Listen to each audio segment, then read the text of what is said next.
to Rainbow Six Siege and, well, for Empire as well. Soniqs will ban out Thatcher here, as we don't want easy street when it comes to getting these walls open. Empire will have our other offensive ban, obviously. And what do they want to remove from the puzzle? We'll see here. It's going to be, oh my god, Maverick. They are doubling down, and, well, this is one of those things that makes offense a little bit more complex when it comes to Clubhouse. So you're not going to have as many opportunities to open things up, and that's exactly why we're going to see Empire get rid of Kaid, because if he was in play, this map for the offensive side would basically be impossible. Yeah, that's going to make things a little bit tricky indeed here, even with the corresponding bans coming back out with Thatcher and Kaid knocking each other away there. Valkyrie will be our final one, and that's going to fall in line with the usual trend. She still sits at the top of the ban pool for both our defensive and attacking sides, so no surprises there that she gets knocked out for yet another time as we get further and further into this tournament. Map number 1 is live, and it's the Soniqs that get the defensive start. Usually the expected side to edge out a majority of the rounds in this map, but as we saw back on Coastline, that isn't necessarily always the case. So we'll talk more about that as we get deeper into this series and see how strong each of these sides are going to be for both of our teams. Well, I'm excited to see how this is going to start off, especially with the Soniqs starting things off on defense. Dan is going to 6-pick away from the Buck that could have some heavy influence towards this basement site and pick up the Flores instead. Grixer's also going to pick up Mira as well. Going from the Frost to that, obviously, is going to throw a wrench into the plans of Empire, as they would more than likely assume, just initially, that they're going up towards Gym Bedroom with that pick. That's what we see Frost used very, very often, but obviously the game plan will change for them as soon as they start droning out this map. So we'll see what they want to do with that now, but obviously they won't be able to get the cross angles through the kitchen hallway because they don't have Buck any longer. They'll have Always still, so they'll still be able to work the verticality inside of kitchen, but it should make for some interesting siege. Either way, though, folks, if you're on the Hopium train for the Soniqs or if you're on the Copium train for Empire, we want to hear what you guys have to say. Be loud inside of that chat right now. Yell it on social media. Do whatever you got to do, because Clubhouse starts right now. An interesting pick has come out from the Soniqs here. Quite obviously, Kaid not available, so we are going to see the Bandit being used mainly to block off access from the church wall. Because Mira was also left in the pool, we're not going to see all 3 panels get reinforced. They'll leave the far one soft so that maybe they can play out from behind the Mira window and possibly open up some aggressive opportunities. Yeti will be smart in noticing that panel going down. Does not want to potentially have his head cut off halfway across it there, so crouches through it just to make sure he keeps himself safe, and will very quickly probably be in a fallback position here as Empire starts to swing their own way in through the kitchen hallway at some point in the next 30 seconds or so. The spearhead player for the Soniqs, self-proclaimed at least, and well, we've seen him take a lot of space over the year for the Soniqs as well, as his team has been able to work around him, trying to accomplish that. He's going to start off in a very similar foot here at the bottom of main, as Empire will begin to clear out this east side. Dan will be inside of stock for the time and look to see if there's anybody around the area, but obviously, as we know, there's nobody home. They've all went down low to try and hold on for the time being, Yeti included, as he's currently inside of dirt. Soniqs' defensive strategy will be the turtle setup as they sit downstairs and try and play around these mirror windows. As for Empire, they need to begin breaking up this floor, and that's exactly what they'll do, as Always begins his work with the sledgehammer. Of course, once again, no Maverick in play as he has been banned out, so only going to be able to use the Hibana to be able to open up those hatches. Actually a bit of an easier task for Scyther since he's been forced down to the Hibana here. Just going to be able to pop those right open, and since there's no Kaid, won't be any way to really counteract the opening. Over here towards the kitchen hatch, they might be able to slow it down a little bit. I do want to check out our Defender utility, and yeah, we do have 2 impacts present on Rexon. So if he's in position to potentially stop that, he's not right now, so more than likely going to see that kitchen hatch gets popped right open unless he can rotate over there early enough here. He's trying to prevent those Rotero drones from working their way, and he's actually done a pretty fantastic job of that. Always, however, has struck true with this frag grenade, finding the first kill of the map, taking down Kansan. Pretty unfortunate for the Soniqs at the moment, but with load time, Empire has yet a lot to do. No Twitch drones or anything to be able to get rid of these mirrors as well, so should be able to hold on to these for a time as they prepare themselves for this last 45 seconds of play. Could be a pretty fiery one, though, as Empire is able to get quite a bit of intel with these last 4 drones. Dan will get rid of this Bandit battery, and both of them. Obviously not the mirror window, as that explosion can't deal with that in that sense. Grixer able to at least deal some damage here. They'll punch out the mirror window and make it to where the info game isn't as strong as it once was. Dan, is he going to go for this pickup? He is indeed. This is such a risky spot to do this, but they'll be able to get it done. Lots of info coming back onto them. Always will cancel the plan, or rather Dan, but it'll be always to take the gunfight instead. Yeti to take down one, Yeti to be traded out, and it's all down to Rexen instead of the 1 versus 2. He'll impact back and try to see if he can possibly work his way around these boxes. They don't know where he is. Almost able to hit the flick. He gets the damage off. It's all down to Dan. Both of them on very low HP, and already on Clubhouse, it's going to be a fight. Low on time now here. Obviously, it's going to continue to tick away here. Rexen playing around the box. Has the impact to toss out. Won't be able to tag Dan with it as he plays around the bomb chassis. Moving back and forth, not able to find the inside. And Dan with the pistol of all things takes him down as the Russians will get the first round. Rexen too scared to make the move out there, and no intel playing into it. You could see it from our other player's perspective as he got the replay. The members of Empire did also have an active yellow ping onto Rexen as well. So it's a simple closeout for the last men alive on the Russian squad as they take the first round against the basement attack. Soniqs will not favor a retry there and instead immediately move on towards their CCTV and cash hold. They need to stretch their legs on all 3 of these sites to feel which one is going to be the strongest for them before they potentially try to lock in and go for retries. So we're going to see quite a few operator change-ups as well, since we'll be heading to a new site that plays quite a bit differently. Most notably, the Thunderbird going to come in for Grixer to allow their players that will be extended out in the early round to boost up when they return home, and a few other smaller changes aside from that as well. Most notably, Rexen bringing in the Aruni to add those laser gates into a few of these windows. Past that, who's going to have the crappy job of playing inside of rafters? Well, looking through the list, the one that stands out the most has got to be Kansan. MP5K in hand, more than likely the 1.5 on that as well. But we could see it out of Rexen as well if they just want to add some things inside of that space. But more than likely not. No ADS is coming in from the Soniqs, so it'll more than likely be Kansan's job to hold on to that for as long as he can possibly muster it. So for the Soniqs, they'll begin setting up this site around the space. Super will drop down low and shotgun out some of the stage wall in towards stock here. So more than likely be able to slow down Empire inside of that area. They want to make sure that they can't get underneath cash initially and start just banking these grenades off the floor and trying to deal damage to some of these cash players like we've seen time and time again here at SI. Past that though, these laser gates are likely going to slow up Empire squad just a little bit here for not only their entry points but also for their utility usage. Once again, as you guys might come to expect, especially with the CCTV and cash hold, going to be a very slowly built up early round here. As Joystick just starts to enter in through the front doorway, but immediately someone is here to counteract that. Rexen, the timing, though, he looks away but recovers as Joystick doesn't expect to find someone outside of stock here, giving the first kill of the round over to the Soniqs, this time trading out from the last round. Very nicely done here from Rexen, and already starting off so very strong. 3-1 at the current moment as he'll take down Joystick, who really was dealing serious damage to the Soniqs members inside of that last map as he time and time again was able to find that opening blood. Shepard now with the drone out. He'll be assisting the rest of the team in trying to find some intel around this construction area. Obviously, Soniqs on an extended hold out towards the master space, yet he continuing to hold on to the top of the stairwell, and Grixer currently inside of Wades. This is a fantastic time-wasting strategy that the Empire members will have to get a hold of soon.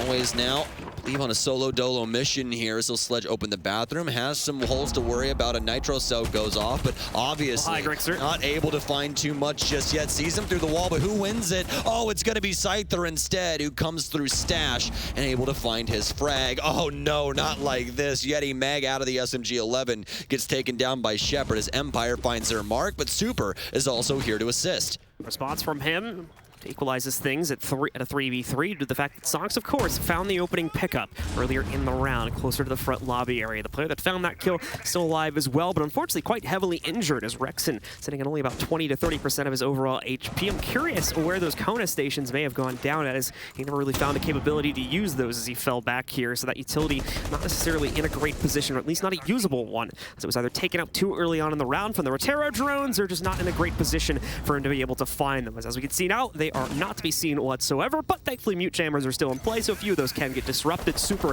most notably, sniping one out just there.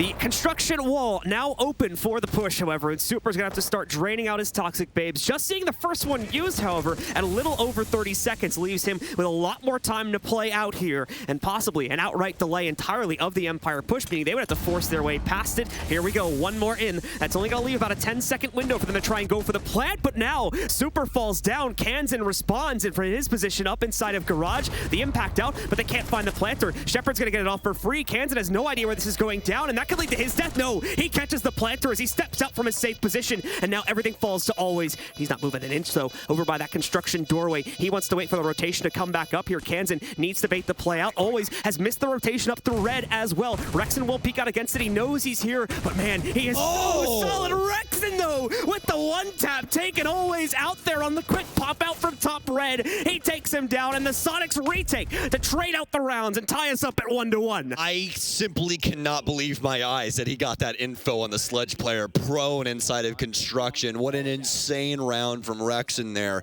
As the jiggle peaks work out, more than likely just seeing like the ankle or something, just a slight shimmer of the Sledge on the floor, and able to find him. Truly insane stuff coming out from the Soniqs as they're able to equalize.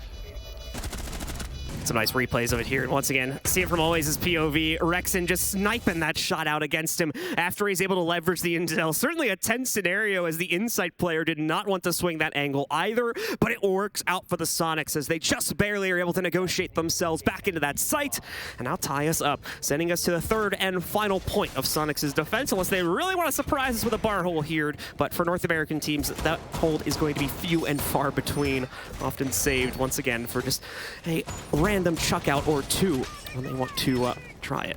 Yeah, we didn't really play it that often this last year, even past the rework that came in a little later on. So as for the Soniqs, more than likely be sticking to their guns on their usual site rotation, and it happens to just be this gym bedroom coming out from the Soniqs now. But obviously, we could see them pull out all of the stops and perform a bar stage hold a little later on. But as of right now, definitely going to be the gym bedroom case. And well, we're not going to see the Frost worked in like we saw with the Fake earlier on inside of round one that was 6 picked away from. Instead, they'll be bringing Alibi as the unique operator to this strategy. And as we talked about on the previous map, this operator pretty unique in the way that it works. If you end up tagging one of those Prismas, then some insight will come for the defense as you're pinged routinely on the offensive side. Soniqs now repositioning a shield here for the top of red just to make things a little bit easier for the top cash player as some ADSs start to pour in, more than likely some nades and other things to follow. Grixer having a nice angle on this space. I believe he'll be able to see the top head of anyone running up through the garage area as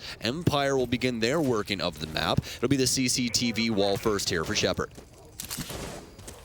So already first step opened up here.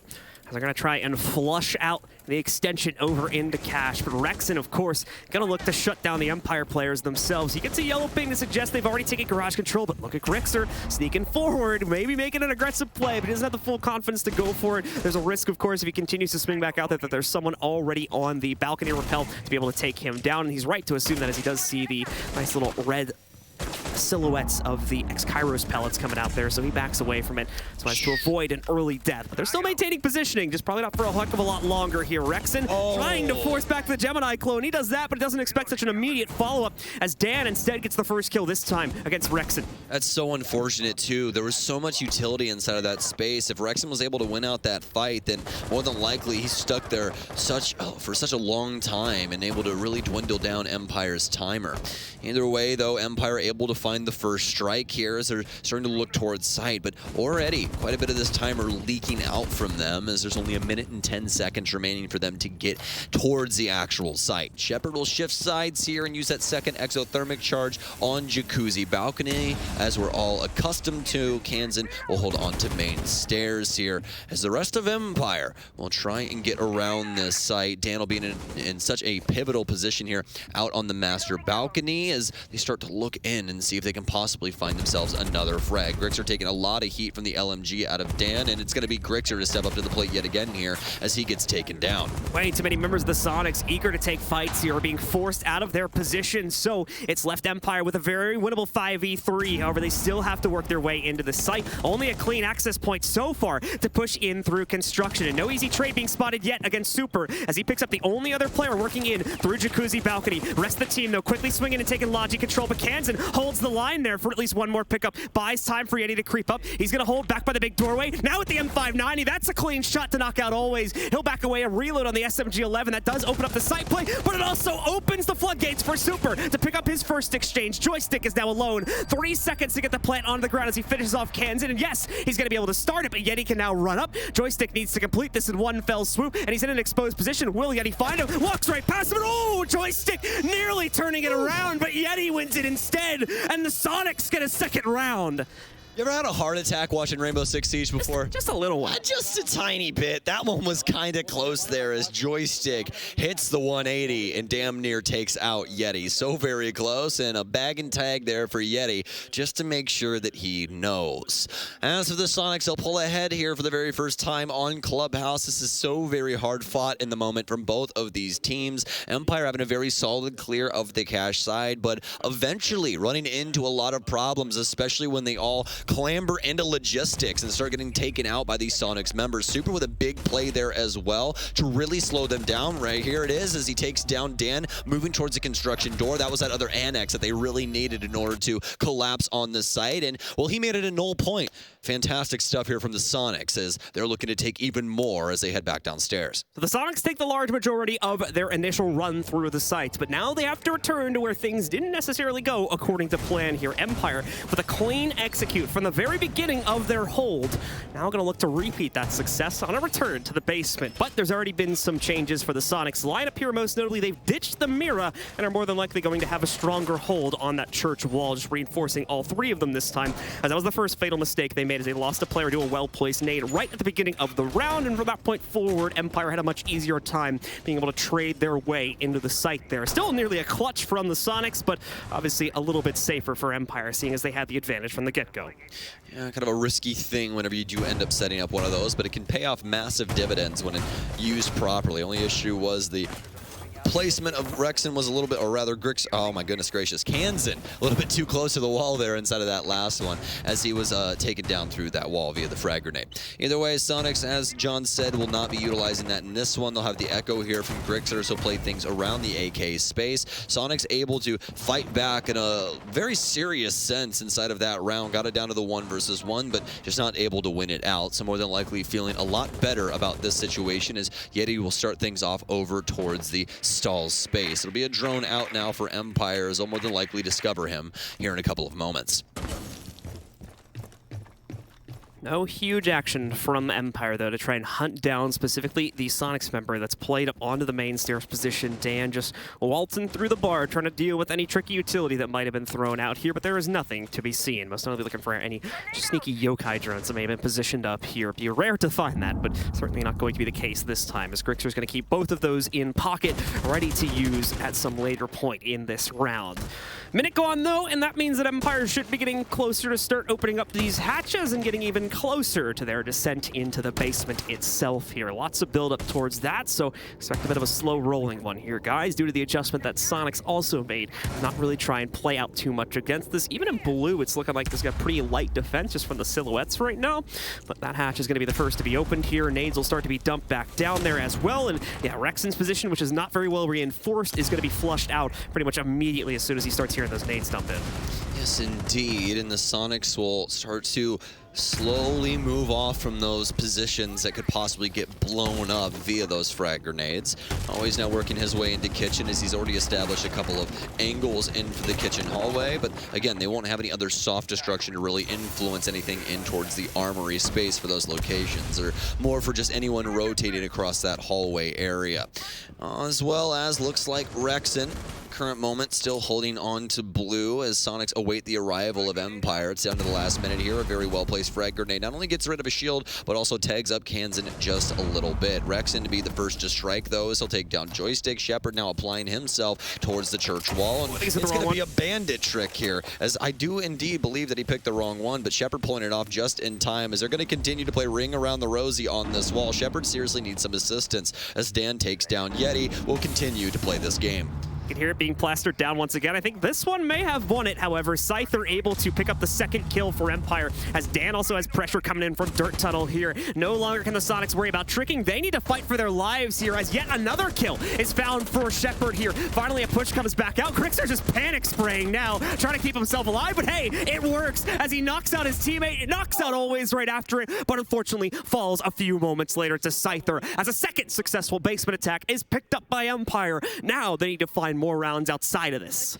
Back and forth we go here on Clubhouse, and you knew it was going to be hard fought from both sides, especially given the circumstances of the offensive bans. It takes a little bit to get the ball rolling here. Soniqs doing their best to try and bandit trick out that situation, but obviously that's exactly what Empire wanted. They were so dedicated to try and play the triple wall inside a church that they were not aware of anybody coming in from not only the Moto space, but also blue, and that's exactly how we see this great move from the Sledge player in towards the site and able to pick up the player inside of blue that Grixer obviously finished off. It's going to be a 2-2 scoreline now, as Empire is able to collect that round downstairs and force the Soniqs to CCTV once again.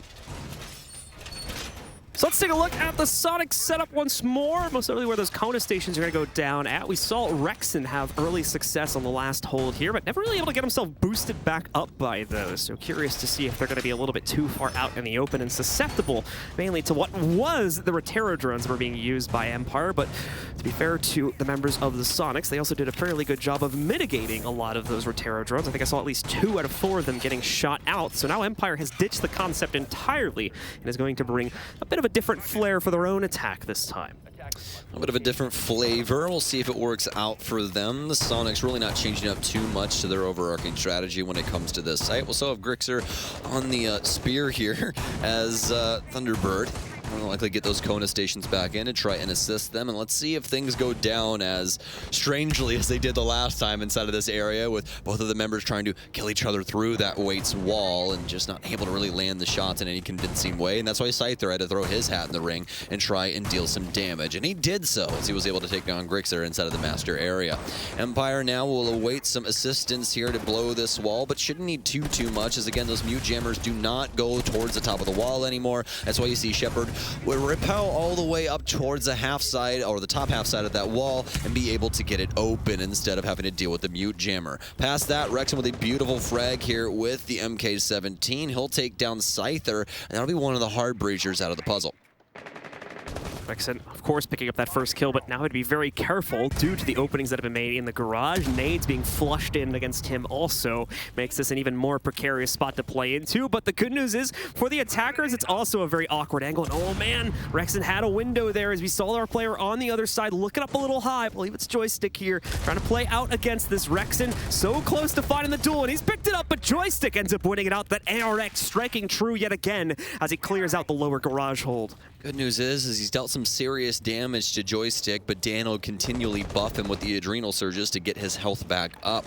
Still have some drones to be able to influence this, as well as Dan will drop down and start working his way towards Oil Pit. But Yeti, oh, he's inside the space. And he knows that he's here. It's a hard shot to hit with the SMG-11, but now he's kind of scared that somebody knows that he's in this space after bullets tag up the hatch above him. And, well, Dan, obviously aware that there might be somebody inside of this area as well, so more than likely Scyther working some drones downstairs if they did know that they had Kansan winning a very important fight that you should really never win on that stairwell, but he's just too skilled as he'll take down Always, and now Joystick has to try and find the answer for this space. Kansan trying to look for more, but finally Shepard will take him down on R1. All good for Kansan though. He got his one and manages to keep this in an even 3v3. And not only that, but wasted out a good 30 to 40 additional seconds, now leaving Empire with less than a minute to get themselves into the site. And it doesn't really look like they have have any construction pressure this time. So this is a very one-dimensional play here at the moment between the pressure in garage and working themselves in from the balcony. You can see still going to be in a Rooney laser gate blocking that off as well. They're going to try to get this Exo off to open things up, and Joystick in the meanwhile has opened up another kill. Shepard with a second. Soniqs are falling to pieces here. The Insight setup is just not enough, and they don't have enough presence to fend this back here. We're going to see the gas work its way out into the open, but he's way off the mark for the planter here. So Super left alone, not able to clutch it out. And another round going to be found for Empire as they go up to 3 here, inching towards the end of the half, where they'll take the lead on this attacking side. Yes, indeed. Slow rolling there, but solid intel game that kept them in it throughout most of it. Pretty influential fight down low inside of Garage that Rexon was able to win out initially, but obviously the refrag coming through and Empire able to take control of Garage at the end of the day, and that's exactly why we see this plant go down. Past that, the Soniqs try and fend them off from the rafters, and, well, it just simply doesn't work out, and the man advantage way too strong for Super to try and fight against, especially given that he only has one more Toxic Babe in his pocket. That's going to be 3-2 now for Empire on their offensive side as Soniqs look to equalize here and see what they can get done on their offensive half, but not before we go to Gym Bedroom. So one final rotation here for our defensive roster before they are thrusted onto the attacking side. That's going to once again field a fairly similar roster, mainly trying to employ utility mitigation here between the Jaeger as well as Wamai combo. Drones will be limited out by Yeti's Mute Jammers, and aside from that, Grixer will have himself a comfortable pick by going on to the Alibi. Super will take the responsibility of the Maestro and that very important inner sight position, which will start off more than likely over here towards the bathroom and kind of vary as the round goes on. He'll need to keep this alive for as long as possible, though, to try and fend off any direct push from Empire. Speaking of which, here they come as they're out on the board, bringing that same lineup that we saw in the last round. Here comes the boys, ladies and gentlemen. Empire now out and about on the map here, and no big change up in what their overall utility is looking like. Rexon getting tagged up quite a bit here. I don't know if he got caught in the drone hole or exactly what happened there, but either way, he is really wishing that they had Thunderbird this time around, as he still has to hold on to this pivotal location like we did see the last time. And if you remember, Empire pressured him in a pretty convincing way. It was Joysticks, Gemini to push up the stairwell that was followed up with the Empire frag as they were able to collect him off of the stairwell. Rexon now looking to play a pretty cheeky position, also prone at the top of red stairs at the moment, and continue to try and apply his Wamai discs to this location. Joystick now out with that clone to see if he can assist, and no, that's not Rexon's, I promise you, even though the HUD kind of throws it that direction. Rexon also going to fall off as he knows that Empire are going to get aggressive in this space.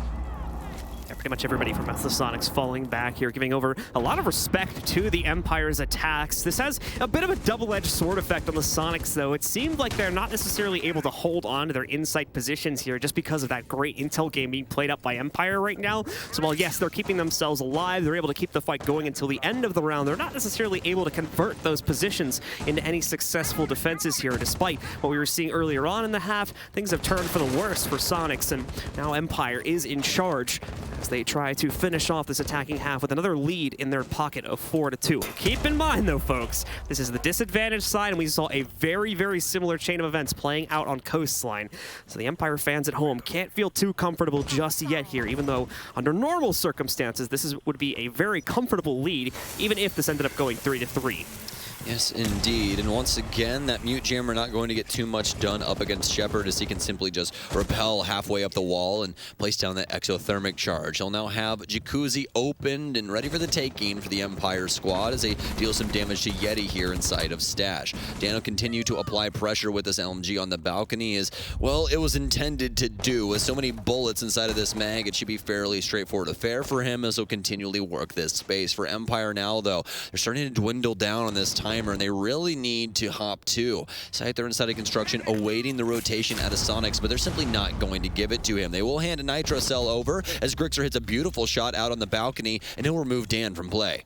Joystick, though, going to push in towards Logic. Oh, man, the immediate pump. However, threat from above as always trades out both of the players inside of Logi, and now the assault begins. Shepard moves in to knock out Grixer, and a second one found from him. The insight clearance is brutal, as once more a single trade found from Super, but that is it. It's surgical from the Empire squad as they wipe the floor with the defense of the Soniqs, yet again to set up a fourth round as they switch sides. Such a difficult round there for the Soniqs, but Empire finding the the answer that they needed. Always the big player inside of that as he takes down the 2 players inside of logistics and makes it a whole heck of a lot easier for them to try and take control. Past that, Shepard with some big frags to knock it down to just Super, who had to try and win it out inside of a 1v3. And although you got the 81, it doesn't mean that you're going to get the round. He's able to finally take down Shepard, but not before the rest of Empire can work their way into sight and remove him from play, and Empire are going to extend their lead to 4-2. Empire not necessarily feeling the immediate start on the basement site that we oftentimes see teams go for. A big talking point right now for Clubhouse is kind of the fact that most, if not all, the sites are a little played out. There's not really a whole lot of room for variance, especially when it comes to your defensive strategies. Basement especially so.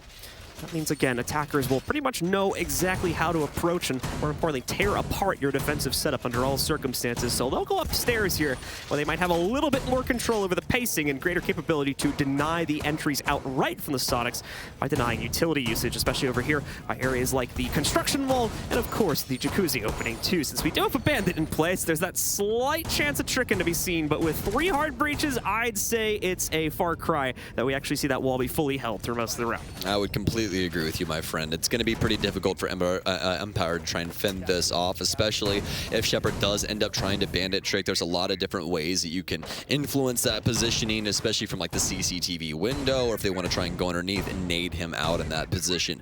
Used to be that you just went under and impacted it with like Zofia or something along those lines, but obviously with the amount of nade play that we're seeing here at SI, it'd be a lot easier. Just toss a frag up there and blow that man sky high. The bandit batteries will be applied healthily towards that wall from Shepard. Will still have 1 inside of his hands, as he can more than likely apply that later on if he so chooses. For Soniqs now, though, they're out and about. They're already droning things out for this top floor, as Dan looking to see if he can possibly get any damage off on these players. He sees that man rotating around the garage space as the perfect angle for him to utilize. As long as he sits inside of that door frame, he will not be tagged by that run-out timer. Either way, though, Joystick now holding things down inside a garage. He'll drop down towards Oil Pit, as I believe he won't be discovered just yet.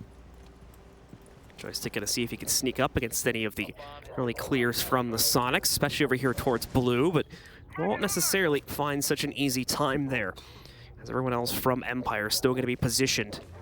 Expected position upstairs, and of course, you guys can see here, there's plenty of overwatch to this play from Joystick.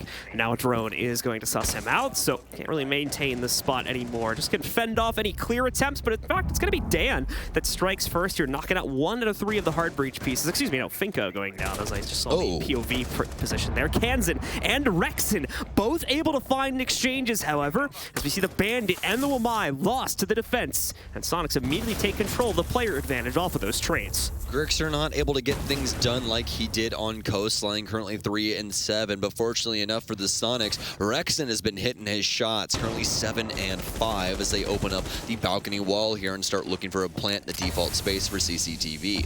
Shepard, or rather Scyther, will begin applying these smokes towards this space, as Shepard has already been taken out. He was playing the Bandit here earlier on. This 3 versus 4 looking like it could be handled by Empire as long as this utility continues to be used well. Rexon, though, with the possibility of finding yet another kill here if somebody oversteps. I love this angle from Always inside of construction. Can deal some damage, but he'll have to drop it now as he's given up the goods. Not able to land his shots, and now he's starting to take damage from the opposite end. Joystick with the lineup, but can't follow through upon it. Just a dodge out of position here, and into yet another member of the Soniqs, as Rexon finds the cross to be able to knock out Joystick. Now the smokes start to flood back in, but the gas is going to come in from the defense here to hold them back as well. Won't necessarily stop them outright, however, especially if they have both the vision points obscured, and it looks like they've been able to accomplish that. The wrap through the CCTV doorway, though, could still stop this plan as they attempt to go for it, but Super taking a lot of heat there, but Rexon stops that threat as he moves forward. Someone needs to secure this plan, but never mind, they don't need to, as Rexon just shuts them down outright. Well, that's 4 kills for Rexon inside of that one. Truly disgusting with that AK-12 and desperately needed for the offensive side as well. The Soniqs find their round to start off the offensive side, and this is starting to look like a game, folks. And also past that, this is starting to look scary for Empire. I know it's the first round of this half, but Empire cannot allow the Soniqs to get too far ahead here, as this Clubhouse is starting to lean into the offensive favor. Two potential comebacks in the cards for Soniqs. They already pulled it off back on map number 1, taking it all the way to overtime and shutting it down there with both rounds going into their pocket, and now looking to pull off quite literally the same exact thing on map number 2 as they started with a 2-4 deficit back on coastline as well. Here we go though into what could be the tying round. Empire tries their gym defense and will bring a fairly expected amount of utility to the table. Still gonna keep the bandit in fold here too to hold back. More than likely for the majority of that utility, the interior of the bathroom wall, but also probably going to throw some of those down over onto the jacuzzi balcony wall also. The big pickup, however, that they have brought to the table is going to be Dan over on the Warden. They're assuming that this is going to be another smoke execute from Soniqs, and to some extent they are right, as obviously they've brought 2 of those themselves. So that will allow for them to correspond to that, using the smart glasses to peer through that and maybe stop so much free real estate from being taken by the Soniqs this time. Yeah, lots of damage could come back onto the Soniqs because of that operator. Obviously, they won't allow or be allowed to look in through that smoke, and past that, some bulletproofs as well that could influence that situation. But more than likely, we'll just see these smokes utilized to burn out some utility. Luckily enough, it's only Scyther that has brought anything to condemn these throwables, so we get Soniqs out and onto the field. As for Empire, they'll be holding on to things for a time. Dan in a pretty peculiar location currently inside of the kitchen hallway, looking to see if he can deal some early damage to the Soniqs members. Also trying to find a drone inside of the space and see if the jig is actually up. Gonna continue to hold on to this for a time, but more than likely we'll rotate back upstairs once things start to get hairy. The Soniqs already applying an exothermic charge to Jacuzzi as well to start us off here for round 8. Well, the Soniqs already establishing step 1 of the utility clearance that needs to be taken out to give them proper access to this site, and that's going to be the jacuzzi balcony. Like we talked about before, though, not much of an emphasis being put on that by our defenders. Probably just a mute jammer at best blocking that one off, which they could very easily deal with a well-placed frag grenade. Instead, the majority of those bandit batteries, I believe, are going to be saved to be used on the bathroom walls to try and stop the interior of the site from being blown open and a dangerous angle from being established for Overwatch on the outside by the Soniqs. Soniqs now prioritizing the clear inside of CCTV and Cash, which will challenge both Empire's as well as Scyther's position. Back over here at top red here. Scyther, though, still well reinforced. 2 ADSs supporting this position, so he can survive quite a bit of a utility dump, but no, does not want to stick around here. He's going to abandon all of that one, as his teammate can no longer sustain in construction, and that means he would be left on an island at best, being able to translate probably a 1-for-1, which is not a trade, apparently, that Empire would have been happy with. Pulling out a very similar page from what we saw from the Soniqs on their defensive side for the second defense of this gym bedroom space, as they fell back pretty early as well, but if you can even call it that. There's a minute remaining now for the Soniqs as they begin to set things up around the actual site. Rexon's going to climb over the window and make sure that things are a little bit easier for him, but he's also going to tag up the alibi clone, so they'll know where he's going for the time being.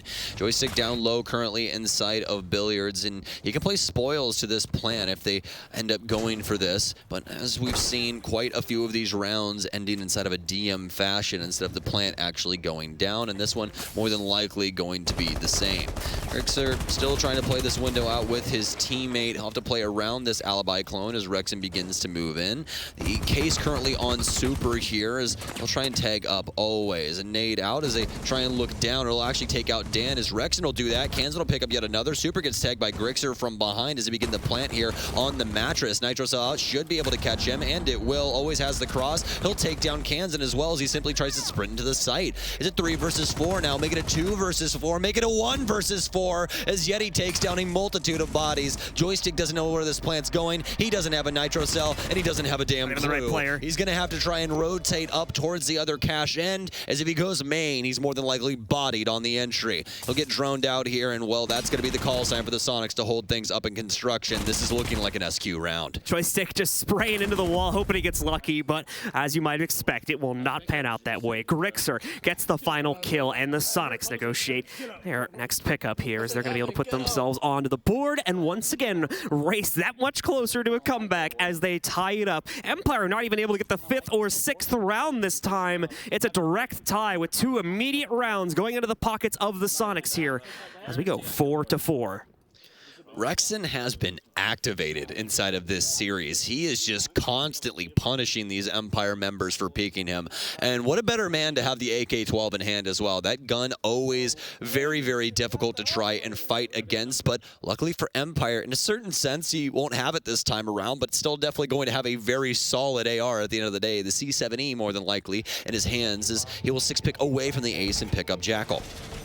Oh, and it's actually a fantastic pickup as well, identifying what Empire was going to do for their defensive strategy. This is going to help them out time and time again as well. The only counter to Jackal happens to be Cav, and we've only seen that like once here at this entire LAN. So I'll be able to track down all of these members, including Scyther on the Vigil. That backpack does not assist him with this info ping, so the Soniqs definitely going to be happy about this pickup. And is going to try to capitalize, of course, on some of the last-minute execute nature that we've seen Soniqs try to bring into this round by adding these Capcan traps into the fold as well for their defensive lineup here. Remember, guys, Capcan was changed at some point over the last year here to allow you to now stack the EDD devices. They're allowing you to outright kill someone if they waltz through both of them. So you need to be a little bit more careful, and more importantly, you need to clear those out to make sure you're not going to get just destroyed trying to walk through a random doorway.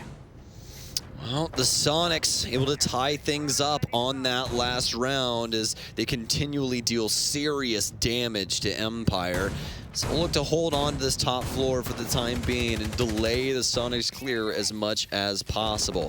Yeti will start things off on the CCTV wall, just applying some of those X-Kairos pellets to destroy the top end of that. That Mute Jammer will still be stuck around there, at least as of now. Scyther currently holding the top of Cash is super. I believe he's over at the Jacuzzi wall, and yes, indeed he is. He'll pop that open, but Dan finds Grixer very early on here, so the Adrenal Surge is already off the board. Good start, a promising start once again for our defenders to finally get their own pickup rolling here as they try to control this defensive half a bit more here with their first round, hopefully coming off of a basement play. Grixer dead.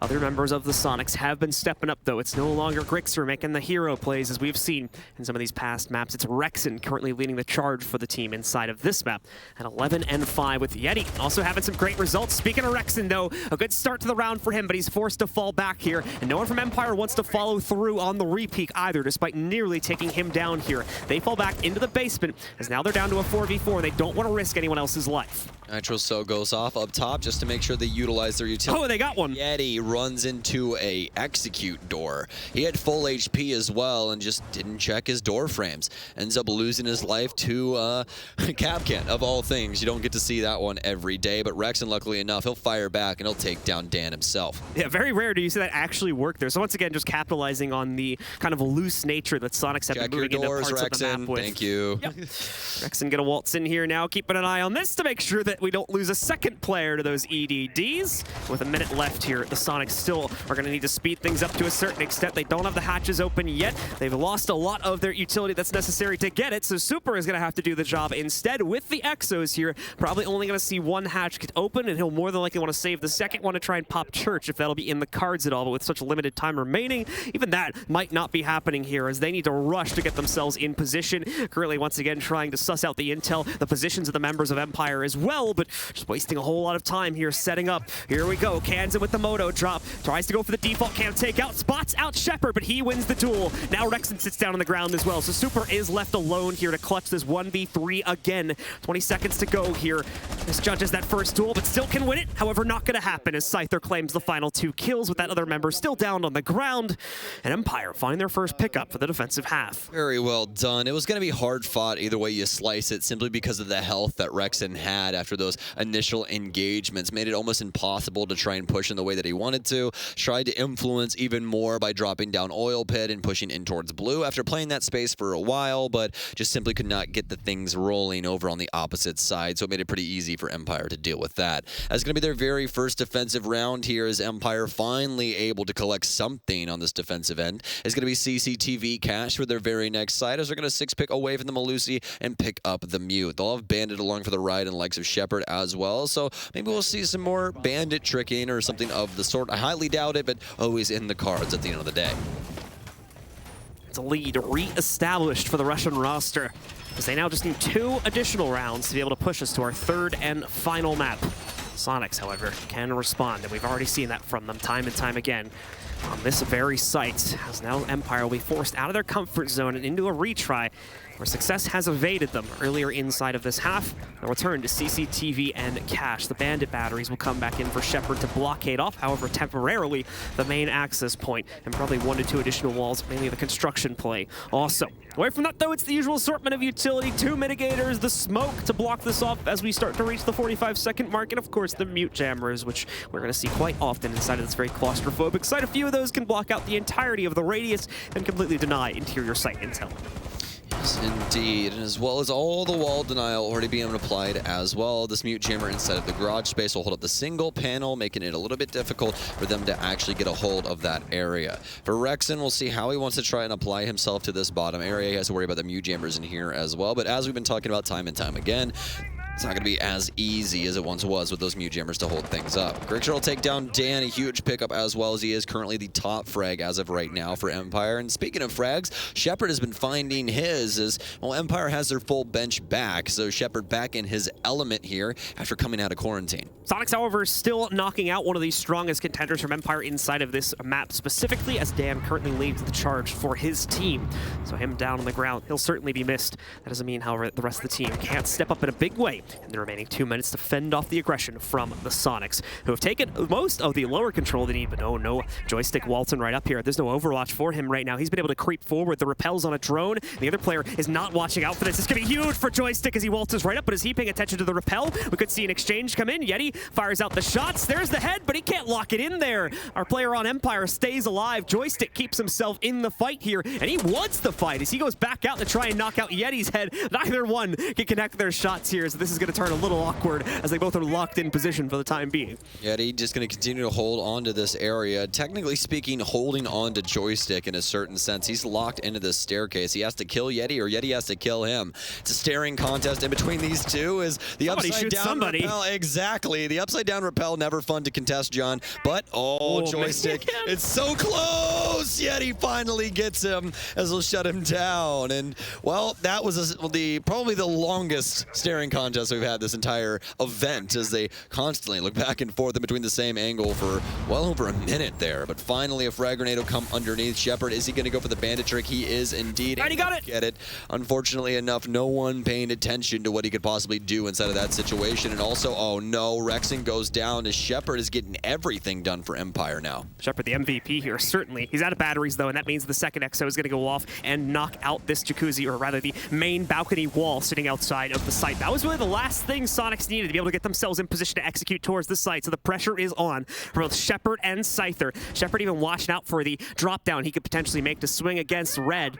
He's expecting presence to come in from downstairs, and he's right to a certain extent as Yeti is positioned down there. Where is the follow-up, though? Waiting for this reload to be completed for Grixer here. Now they're going to work their way in. A drone chucked in, so their dead teammate can overwatch that and make sure there's no aggressive plays. Yeti strikes true on the red push. Shepard now responds as he looks to be the true hero in this round, but he's too far back. Can't win the fight with the MP7. Yeti knocks out both players, and it's another round up on the board for the North American roster as they're racing towards a 2-0 and an upper bracket final position. Tied up yet again at 5-5. The Soniqs able to negotiate for that round, and it was pretty scary at certain moments, especially with Shepard landing some serious shots inside of Garage, able to get rid of the exothermic charge as well, but finally they're able to take him down and work their way in towards the site. Ends in more of a death match than it does anything, but still the Soniqs able to clamber on here, hold on inside of this situation. And once again, just this back and forth between Joystick and Yeti inside of the secret space. Quite funny at the end of the day, but finally able to secure the kill for the Soniqs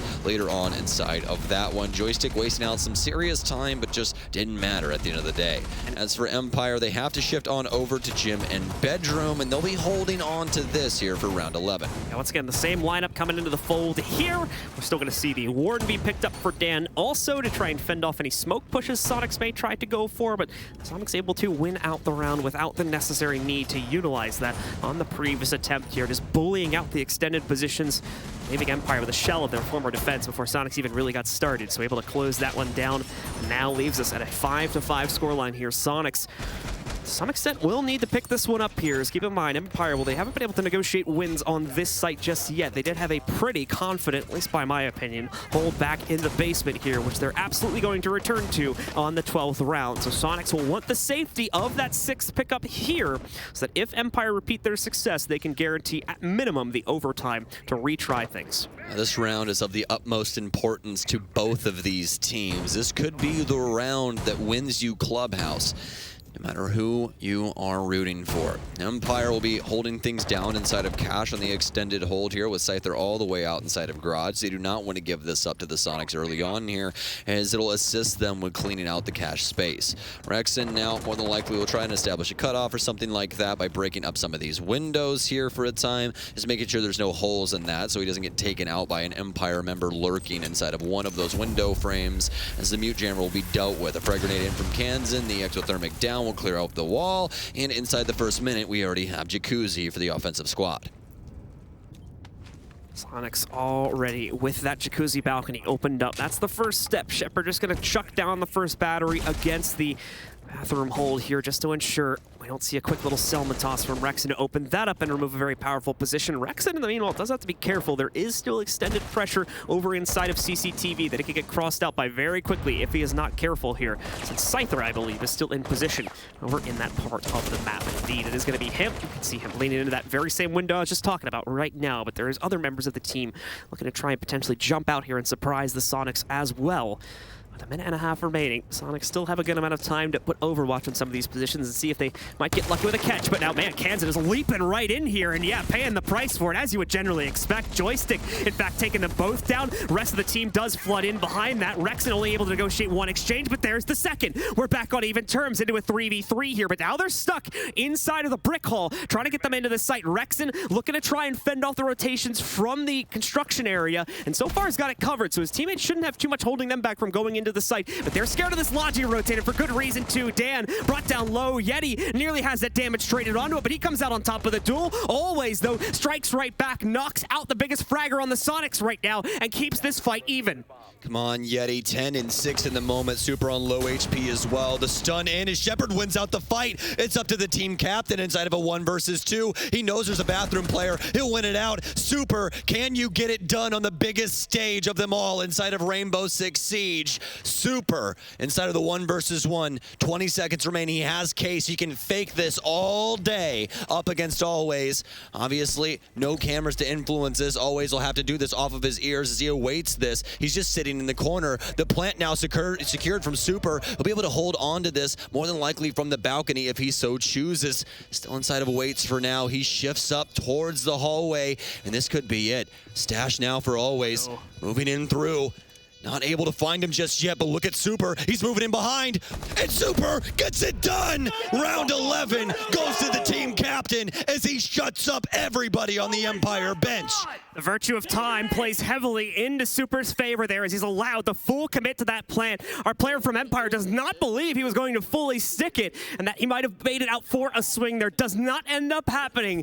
Like the pros don't fake meme in full effect here as he full commits himself to the plant inside of Jim and is given all the time needed to rotate all around the world essentially and shut down that last member of Empire. It's the Soniqs racing up to a 6th round here with only one more needed to 2-0 Empire and knock them into the lower bracket. But we now return to the basement where so far Empire has been able to control things on this defensive side. All I'm going to say is Ubisoft, I really appreciate the script this year. I mean, North America's looking really good. Super's clutching up in dire moments. I mean, what more could you possibly want out of the 6th Invitational, especially with Super inside of that clutch? I mean, that was paramount to their success here on Clubhouse. If Empire wins that round, they more than likely take this 7-5. It's very, very scary at the moment. Empire's sticking to their guns inside of this basement strategy, John. And as you said, it worked out so very well for them the last time, although the Soniqs not going to be 6 picking off of Rexen's pick this time. They're going to keep the ace in, so we'll see if he can possibly deal even more damage inside of this round with that. Past that, Yeti actually picking up the mantle from what we saw from Grixer on the first map, 10 and 7 in the moment.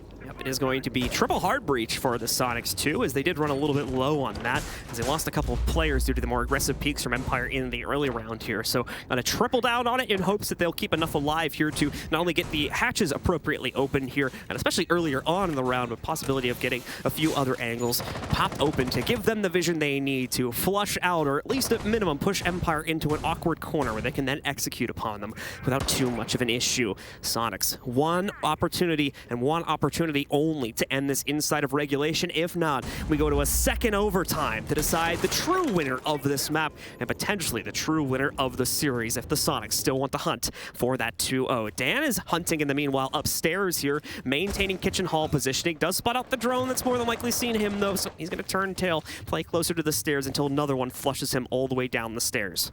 Well, Joystick has the ability to set them up for success inside of this round. Scary one, either way you slice it for both teams. The Super will pop open the wall in similar fashion to how Shepard was getting things done for their jacuzzi takes. And oh no, it starts early here. Yeti making some holes up top. He's taken down Joystick after the yellow pings come through. Some stuns out, but they more than likely know that they've secured this kill, as Joystick will continue to bleed out on the rafters. Scyther moves his way up through secret stairs here to see if he can possibly pick up a player that will be moving in through the garage area. Just going to continue to hold on to this, as although they found their pick, they don't know it just yet. A minute and a half remain for the Soniqs to try and close this out. Using him as bait here, trying to see if anyone might come back into the garage and try to find that res. So certainly knowing that he's down, Rexon's drone would have confirmed that. So there you go. Joystick out and down for the count, as he cannot contribute in this round. And Soniqs have the 5v4 advantage as they're going to start working their way into the basement pretty shortly here. Scyther, though, still wants a direct contestation at the top of blue stairs. Not going to get it, though, as he does hear that drone roaming towards him here. Triggers the sensor to be able to keep himself obscured and also take out the drone without being seen as he goes deeper into the depths of the site, where he'll be obviously a lot safer for this last minute of play. That's the problem, though, again, for the Soniqs. The time management on this last attack wasn't necessarily great, so they still have to find a way to get themselves down with an appropriate amount of time to clear out the setup. Otherwise, Empire will mop up the shop and pick up their own 6th. But listen to the sounds of that hard breach, and listen to the sounds of Kansan being removed from play. It's the equalizer here from the Nitro cell as Empire finds their mark. But with 30 seconds remaining, they have to get something done here. Rexon, can he get it done up against the Vigil? No, he cannot. Scyther dealing so much damage to him, but luckily enough, Grixer's still alive in this one, and Grixer still has an opportunity to pick up some serious frags. But look at this time. 20 seconds remain here as the smokes continue to pour out from Shepard. They're going to have to force this in a certain sense. A smoke out for blue as well, as Super takes a lot of damage on the entry. He's down, and Empire starting to deal the damage of the Soniqs. Rexon's done inside of blue. Yeti and Grixer, they have to get the plant down. Yeti's moved inside of Moto. He's already trying to overwatch this, but Shepard to secure it. They simply cannot work their way into the basement with all of that smoke utility inside of the space. Way too slow, unfortunately, from the Soniqs. Not nearly enough pressure being put onto the basement setup. Only just starting to challenge them with, what, 30 seconds left there? So that's certainly all of the Toxic Babes being used to flush out the time. We can even see a second one being deployed over towards blue because they knew they had the position at main stairs locked out so well. They weren't even worried about that Moto push because they had the crosses from both inside of Arsenal and because they saved the blue play with that nice little smoke toss there. No win was found for the Soniqs. They have themselves running into that setup from Empire, and they will drop the final round, sending us into, to be fair, somewhat expected overtime here. We had talked about the possibility of this a few rounds back, but now this is where everything is thrown into the air. Empire has got to be a little bit worried about their potential position here because, yeah, they can go back to basement and maybe win a second consecutive round here, but what are they going to do after that when they go back to the defensive side and it's locked down on their second try 2 rounds from now? That's the big question, because this is the only site they've been able to control so far. This is the time where we just put up the notes, John. There's no note that's going to help you inside of this overtime in the current moment. Empire and Soniqs inside of a best of 3 rounds to see if the Soniqs can take down the Russian machine, the team that finally got their entire squad back on the bench and have looked quite solid throughout this series. The Soniqs able to negotiate in the last overtime to take it 8-6. They're looking to do it here yet again off the back of Rexon and Yeti's efforts. Grixer, though, has also came to the party with some pretty fun toys, a cool party trick, if you will. The Candelas will work their way in, and fortunately enough for them, they don't have Warden this time around, so the smokes will also hit their mark from Super and Grixer. So this could be quite the interesting one, especially when you take into account that Kansan also has brought Zofia. There's so many new toys for Soniqs to use inside of this round. Can Empire slow them down enough to pick up this round yet again on the basement? This is what the Soniqs will use, those Candelas hopefully being their ticket to earlier access to the basement level and flushing out at least part of the defensive setup from Empire that has plagued them for both of the attempts made inside of regulation, as they didn't even get close. The only real black mark on Soniqs' overall attack, as they failed outright to get in both times here. But other than that, look nearly flawless on their attacks, especially inside of the clutch for the other two site plays. Yeti working his way in here, quickly give a try and pop open the kitchen hatch, and we'll get that first one off without too much of an issue. They don't even want to step foot on the interior of the room this time because of what happened on the previous round where a nitro is chucked out just when they were about to get the second one blown up. So they're going to play this a little bit more safely here, and Yeti, of course, only using 2 pellets a shot is not going to mind these being bled out. We will see another X-Kairos go. I don't think that that one is going to, blow the hatch entirely. Need 4 to open it up there, so they'll throw 1 more on top of that one to be able to open it up fully this time around here. And they were right to be worried about the nitro cell. As you can see, Shepard priming it up, but never being given an opportunity to throw it. He'll fall back and save that for the descent. Well, in typical Siege fashion, the first minute and a half is usually dedicated to utility game, especially when it comes to the basement defense, unless we see that roam, but didn't see it this time around here from Empire. The hatch will be opened up as Yeti traverses the stairwell and tries to come down and open up this wall in this space. He'll get rid of one of the mute jammers here to make the drone game a little bit easier for them, as a drone will come back to light and they'll be able to get some extra insight into this church location. Kansan taking some serious heat, though. I don't know if it was from a nitro cell or exactly what happened there, but either way, so much damage onto him now in the current moment. As we enter this last minute, the Soniqs have quite a bit to do. Empire trained just slightly on utility, but fortunately for them, Scyther still has all of these smokes. All right, boys, what's the play here? This is the pivotal point where you've been messing up in the previous 2 attempts here, so how are you going to make it up this time? Already have players halfway down through main stairs. It looks like it's going to be a flood through the hatch here to try and get them inside of Arsenal. Empire does have 2 players with Overwatch in that, but the Candelas are going to blind them out. Joystick still able to hold on his own, though, as he picks up the first response, but Super full commits to the plant behind those. Can't make it happen, though. The crosses are just way too strong. Not enough players being in position down there. They've lost it outright. They've got to try and rush down through main stairs, but Dan is watching that one. This plan has failed, and more than likely going to be looking at a 7-6 scoreline here for Empire, unless Grixer can be a true hero. He's getting melted out by an Evil Eye as well, losing his only other teammate, and with Shepard on that side for them. So they're going to allocate themselves to CCTV. Grixer 6-picking away from the Jaeger and onto the Thunderbird instead. They'll still have Wamai for denial on top of that, but this round, either way you cut it, it's looking pretty serious in between these two. Empire, they're going to be sticking to their guns here as to what they had been running normally, all except for, I believe, Dan, who will now have some of those adrenal surges to play with. Adrenal surges will come in and hopefully boost the capability for Empire. More than importantly, to back away from any early fights that go badly and reboost those players' HP. Obviously, with the unlimited range on that as well, don't have to get them in position like you would with some other operators. So things will work out quite confidently for Empire in that case, and obviously help to reboost them if these early fights go awry. I'm not really sure if Soniqs are going to try to play into any early aggression here, however, at least not too heavily, mainly because of the switch from Grixer moving over from the Jaeger onto the Thunderbird there. That Jaeger pick would have normally been the comfortable position to play that into, but instead we're probably going to end up seeing the majority of that from Rexin, who's had a fairly good track record here for first kill specifically on this site. I believe both times it was played defensively by the Soniqs, he got the first kill there, so going to look to translate that for a 3rd time inside of a very pivotal round. Well, Empire now out and onto the field, and that timer could signify when Clubhouse ends. We'll just have to see.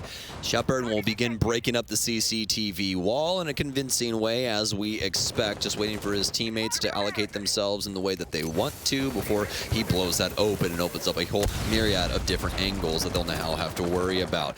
Skyros pellets down on the wall out here, and no mute jammer in this location, so now the garage access even larger here for the offensive side. Super also taking a lot of heat from the player out here on balcony, but luckily enough, since they have those Kona stations, he'll be able to heal himself up. Runs over to the one inside of Cash, he'll get healed up fully by the one sitting next to his deployable shield, so it's not all for naught on that peak. Yep, Super will still feel nice and confident at full HP. Rexin, though, he's got to get the heck out of here. Way too much pressure against him. The players at Garage Door can swing in towards him as well, but he's being so cautious of a play from the front door when there's no threat inside. Either way, though, Empire are not able to pinch him. Nades go up on top to try to find Kansan. He's going to get flushed out of this position fairly shortly. He was able to negotiate a 1-for-1 on the previous attempt here, but he still has a bit of support coming in for Rexon. However, Kansan has been lost. The nade takes him into a downstate. Rexon does not see the lurk from Joystick either. He creeps right in. But Rexon won't be caught, of course, because he's fallen back. He's behind this soft panel now. Goes back to the door. This could be dangerous. This is where they have Overwatch for him. No, makes the smart choice and falls back to the inside of Stock. He knows that this is too dangerous of a play, especially considering the loss of Kansan. But no, Rexon will still be found. Dan catches him through the Stock doorway.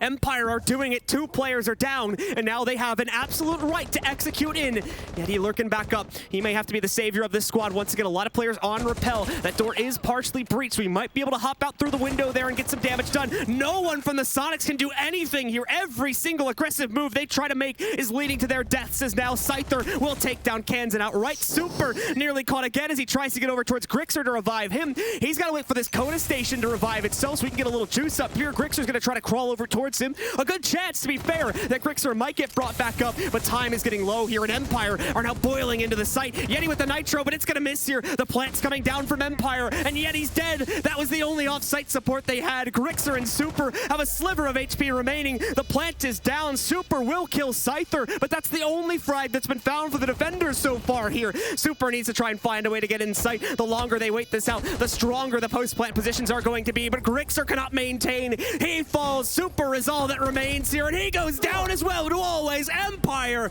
bring it back in overtime and trigger map number 3 of the series.